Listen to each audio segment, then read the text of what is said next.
Hello everyone, I'm Meteorologist Charlie Ironmonger. Thank you so much for joining me today for your 3 p.m. news and weather update from the First Alert Desk. Now we've got news out of pretty much all of the airports in eastern North Carolina, all three of them reporting many delays today.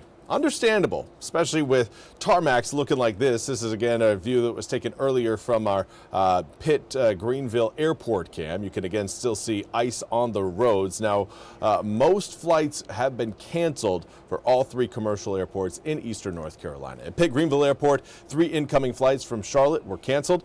Coastal Carolina Regional Airport has reported cancellations from all 4 Charlotte flights, but 2 flights each from Connecticut and Orlando are on time today. Now, all 3 arriving flights from Charlotte to LSJ Airport have also been canceled, while 2 Atlanta flights are set to arrive tonight. Now, flyers are encouraged to check with their airline for updates before heading to the airports.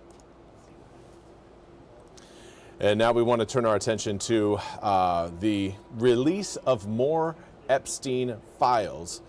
NBC's Hallie Jackson has more on the latest from this latest tranche of files being released and what it means moving forward for the White House as well as the Justice Department.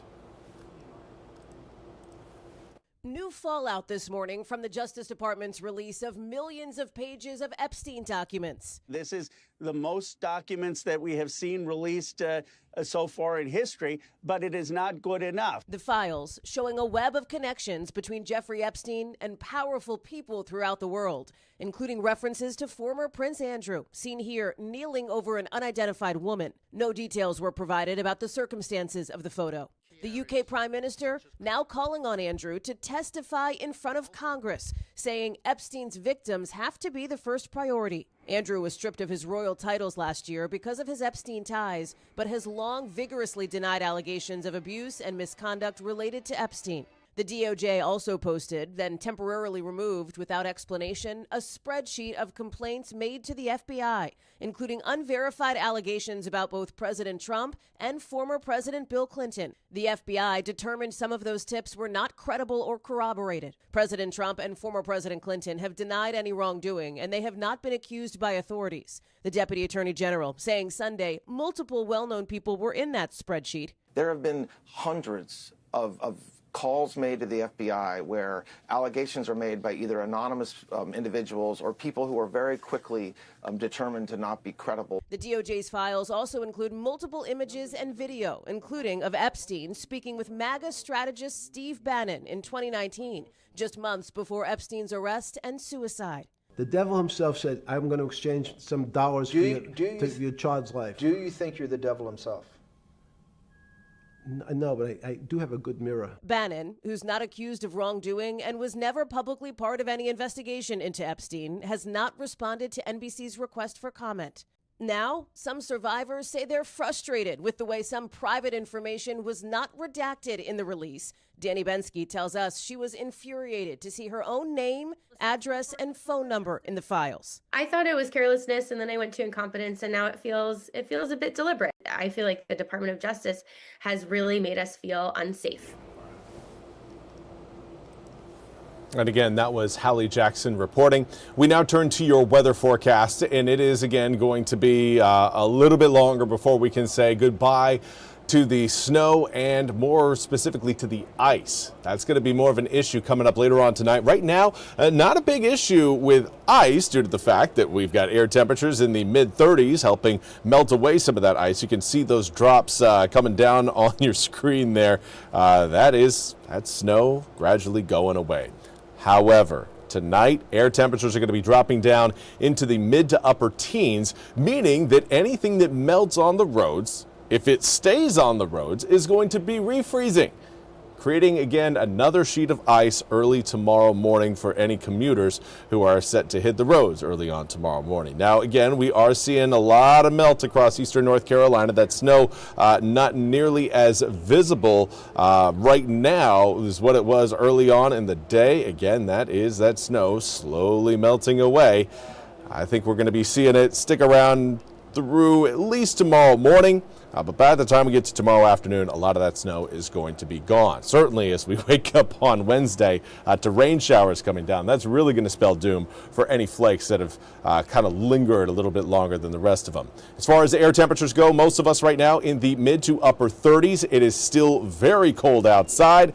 Winds have certainly come down, relaxed from where they were yesterday. In fact, starting to see a little bit more of a southwesterly wind further back towards the west. Sampson County, Johnston County, Wayne County, Wilson, Nash, Edgecombe, Halifax counties. Right now, seeing a little bit more of a breeze out of the southwest, and that's going to help warm us up. Not so much today, not a lot today, more so tomorrow.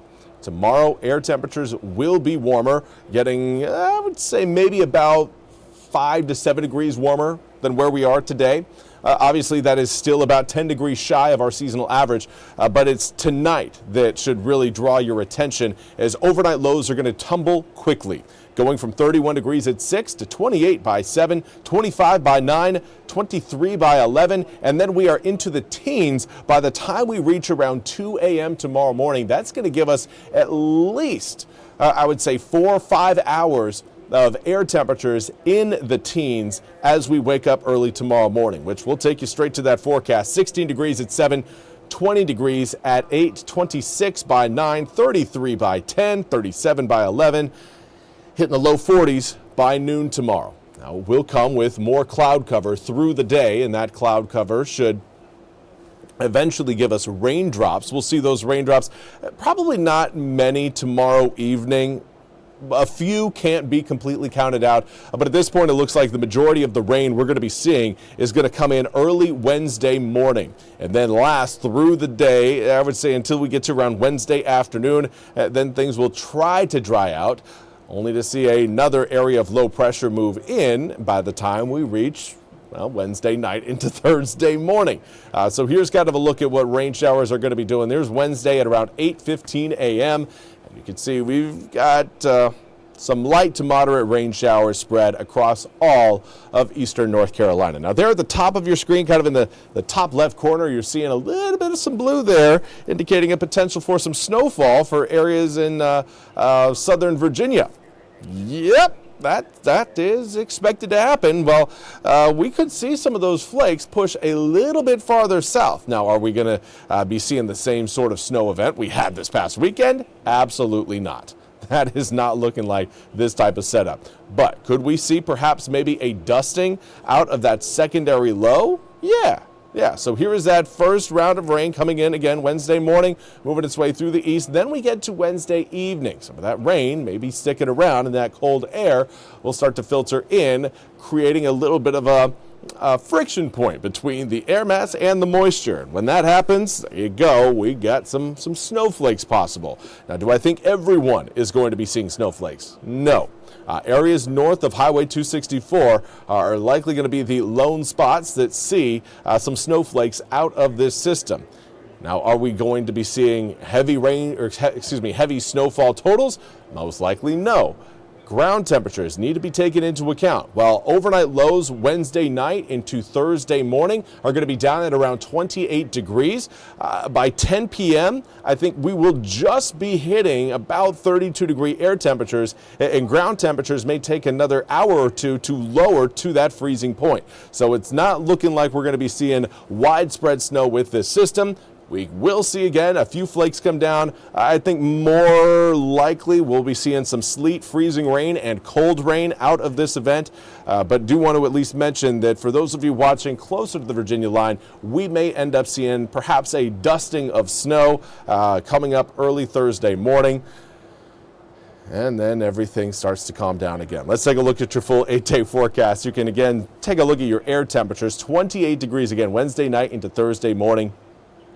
That's only 4 degrees colder than freezing, which means we're probably not going to be spending enough time below freezing to really drop those ground temperatures to where they would need to be in order to create, again, a widespread sticking event. We'll get cold, yes, and some areas will catch some of those flakes on the roads, but those areas, again, north of 64, those of you watching in Washington, Terrell, Dare, Martin, Edgecombe, Nash, possibly Wilson, but Bertie, Chowan, Camden, Currituck, Pasquotank, Perquimans counties, Gates, Hertford, Northampton, and Halifax counties. Basically all areas north of 64. You guys are the ones who are likely going to be experiencing the worst out of that system. You also have the opportunity of, again, maybe picking up a little bit more snow as that system rolls in, again, early Thursday morning.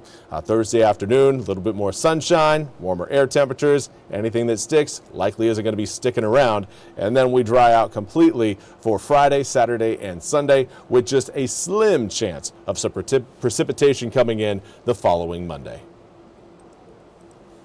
That's all we have time for today's 3 p.m. news and weather update from the First Alert Desk. I want to thank you all so much for joining me. We'll be back with more news and weather coming up at the top of the hour. Until then, have a fantastic rest of your Monday.